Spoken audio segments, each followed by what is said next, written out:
প্রস্তাবিত বাজেটে রাঘব বোয়ালদের লুটপাটের ব্যবস্থা রাখা হয়েছে বলে দাবি করেছেন বিএনপি ও দলটির সমমনা নেতারা।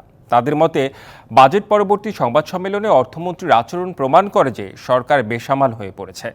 শনিবার আলাদা আলাদা অনুষ্ঠানে তারা আরও বলেন, এই বাজেটই সরকারকে ধরাশায়ী করবে।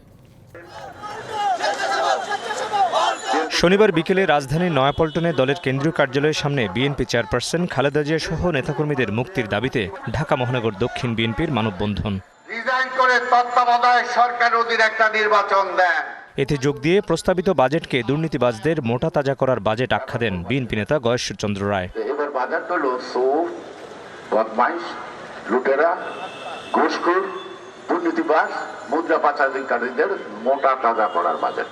একই সময়ে ঢাকা রিপোর্টার্স ইউনিটিতে বিএনপির প্রতিষ্ঠাতা জিয়াউর রহমানের ৪৩তম মৃত্যুবার্ষিকী উপলক্ষে জিয়া পরিষদের আলোচনায় এবারের বাজেটকে বাস্তবায়ন অযোগ্য বলে মন্তব্য করেন এলটিপি সভাপতি। যে বাজেট ডেফিসিট বাজেট প্রায় ২,৫১,০০০ কোটি টাকা ডেফিসিট, এই বাজেট কিভাবে বাস্তবায়ন হবে? নতুন ঋণ যদি না নেয়, এই ঋণ শোধ করতে ২০৬২ সাল পর্যন্ত লাগবে।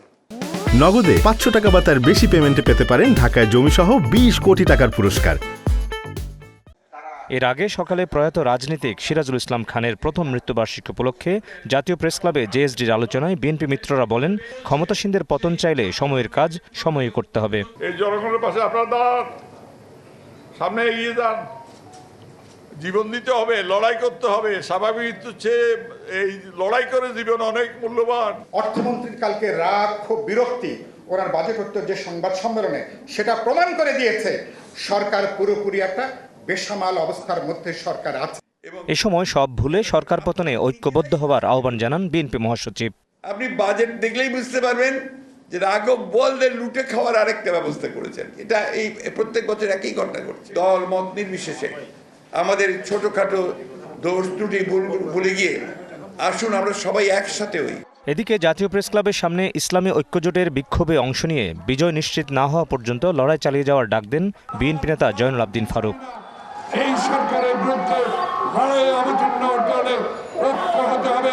Mohammad Hussain, DBC news, Dhaka.